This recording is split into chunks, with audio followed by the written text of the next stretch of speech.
So we've been breaking it down for you in some rather rudimentary steps. Step 1 is you, in your physical form, ask for something. And we tell you, when it is asked, it is given. Wrote a whole book about it so you'd believe it. When you ask, it is given. When you ask, it is given. When you know what you don't want, you ask for what you do want, even if you don't put words to it yet. And it is immediately given because it is a vibrational reality. That's what we're calling this vibrational sphere, where the new evolved you is. And law of attraction is bringing all cooperative components.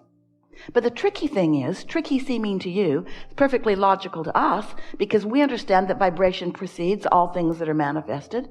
It's been that way from the beginning of time. In other words, there's got to be a thought, and the thought has to get some momentum going before the thought has enough attraction power to start manifesting into a way that it can be seen more fully through physical senses. Doesn't that seem logical? That a full manifestation is just a more evolved, longer thought about manifestation. So what happened to you is you were born into an environment where in most cases you could see and hear and smell and taste and touch things around you because you were born with translators of vibration. Your eyes translate vibration so that you can see. So you are a translating of energy genius, and you say, oh, here's reality. Well, that's a wonderful thing that you can become immersed in reality. But the thing about you being immersed in reality is that it makes you sometimes only want to be immersed in the already manifested reality. So you get all motivated and activated and enamored with the what is, the what I can already see and hear and smell and taste and touch.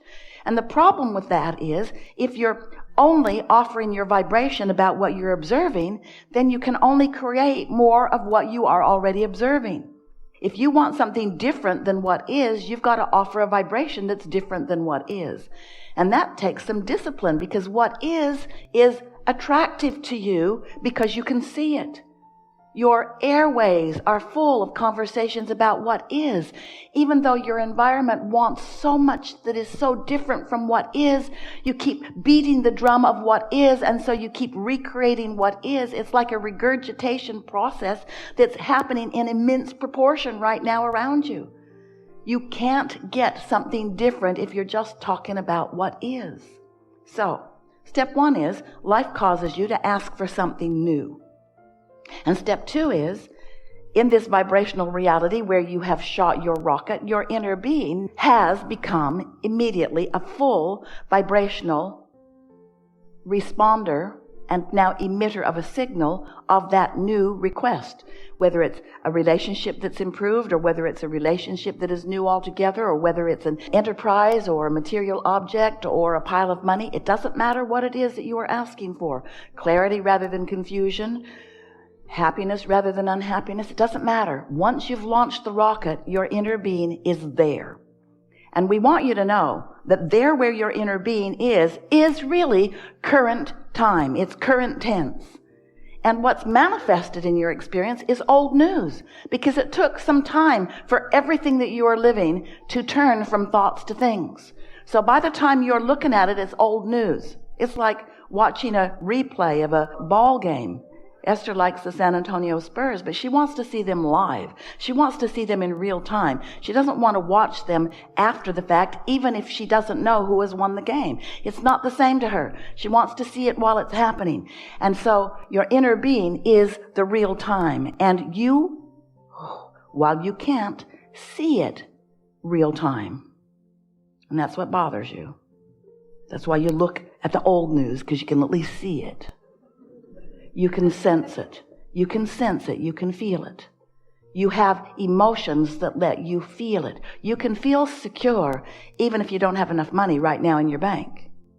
So we began explaining to you that step 1 is contrast causes you to ask. Step 2 is that source energy and law of attraction, your inner being, all gather everything that you're asking for. And there's a gestation process as everything that you have been asking for is merging together. The cooperative components are gathering, and there is a beautiful life that is being lived by your inner being vibrationally, and your inner being is calling you to it, calling you through your path of least resistance.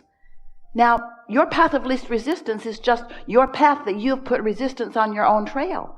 And it's all right that you've scattered resistance all over your trail. Can't do that, don't want to do that, don't like that, wish I didn't have to do that. You've spattered that stuff all over your trail. Your inner being doesn't hold that against you. In fact, your inner being doesn't even notice that it's there. Your inner being just keeps calling you around and over and under and through the resistance that's there.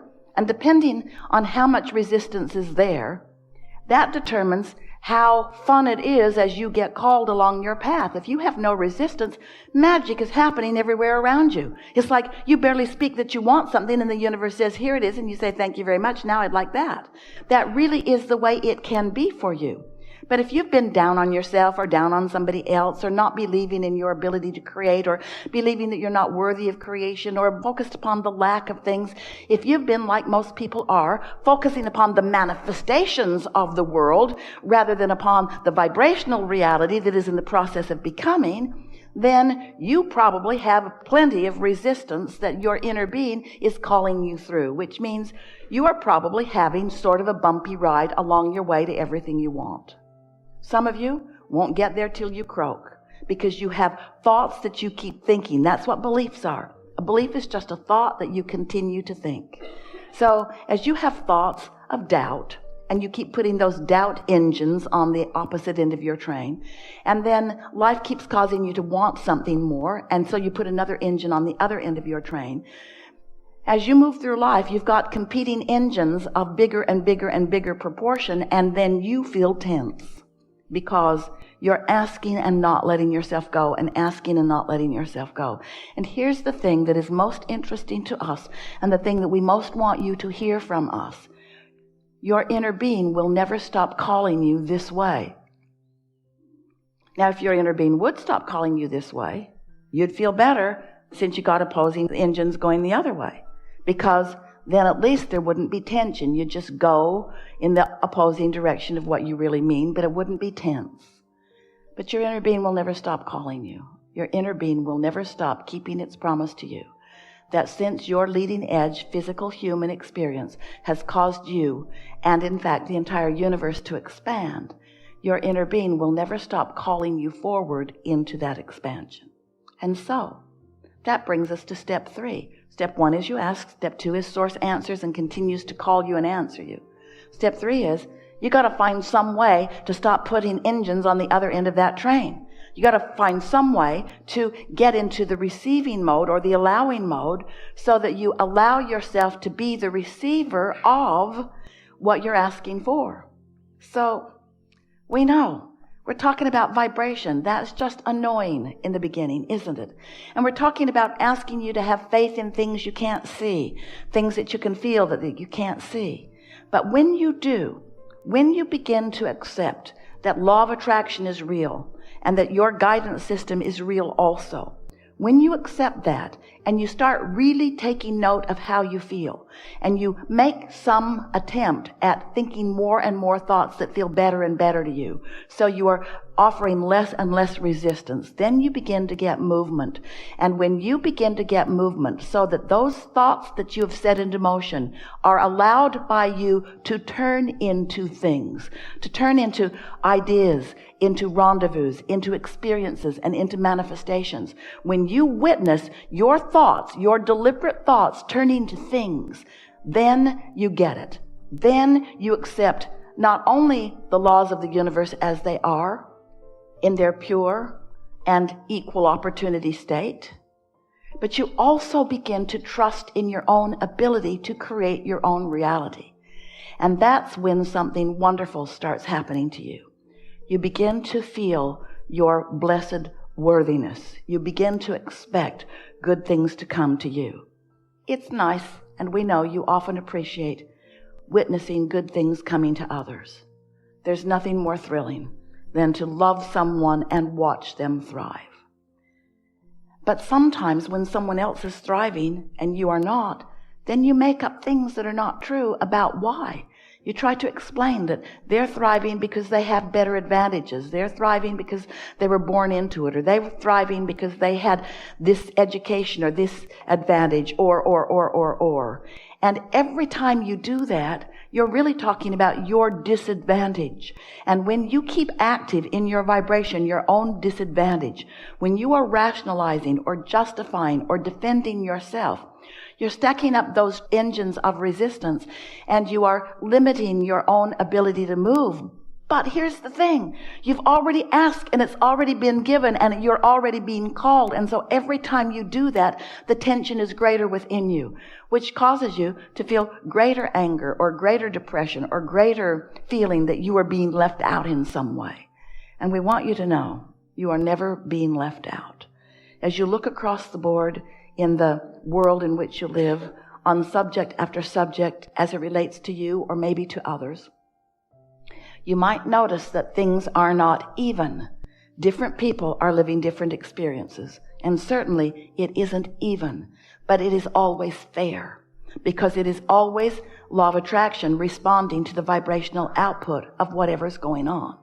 So rather than arguing in a limited way that it's just not fair that you're not getting something and somebody else is, stop if you can looking at the manifestation and begin to evaluate just for a little while what you're doing vibrationally. Because what you will begin to notice is that those that are thriving on whatever subject of desire it is that you are witnessing are thriving because their mood or their attitude or their opinion about it is something that is working for them.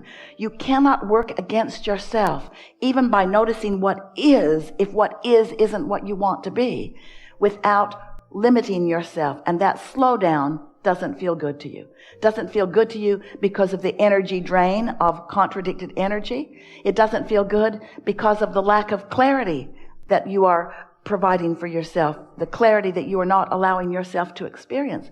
And then it ultimately doesn't feel good because as it unfolds, it's just more bad news to you. And then it really doesn't feel good when something manifests that you clearly do not want. And we are just saying, you have more control of your experience than maybe you have realized, and that's why we like to visit with you. We know that if you are like many people, you are stuck in the awareness of what is, and it makes everything we're saying here not only feel irrelevant to you, it makes you feel irritated by it. Because there's nothing that feels worse than to have desires that aren't coming about and have some smart aleck non-physical being who doesn't even have rent to pay or food to gather say to you, you just need to clean up your vibration. But friends, you just need to clean up your vibration. There's no getting around it because no one else can vibrate for you. No one else can accomplish your point of attraction. It's only you. Now we acknowledge that what you're witnessing influences your point of attraction, and that's really what we're wanting to help you to get around.